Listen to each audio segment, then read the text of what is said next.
Please don't ever do that. That was the most confusing scenario I've ever had to deal with. So they had owned with a loan and they had leased with a loan. So they were paying a lease and they were paying a loan.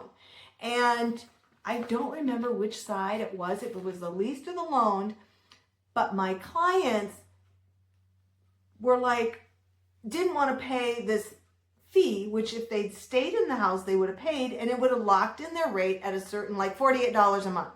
So it had to be the loan.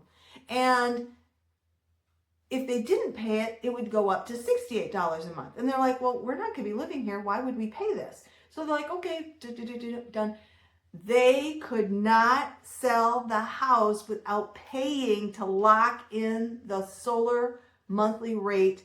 And I'm like, that doesn't make any sense. But in the contract, in the tiny, tiny print, it said that.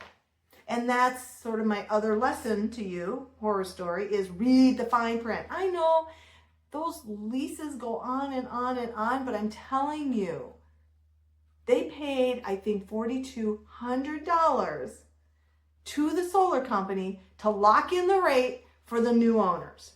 How does that make sense? And we tried to fight it, but it was like not happening. That solar company. So again, my clients were told one thing, and in their opinion, they felt lied to, which I can say it kind of feels like that. So they are not ever going to buy solar again because they are so upset with the solar company for lying to them. So that was their experience. So going back to my little handouts here very quick, and I'm sorry I'm going on for so long, but this is sort of a hot topic. Arizona is getting more and more and more solar, and so we have to learn how to deal with this, and we need to educate our sellers and our buyers. So that's part of what I'm trying to do, is help you, if you're a seller, understand, I need to really understand all this stuff.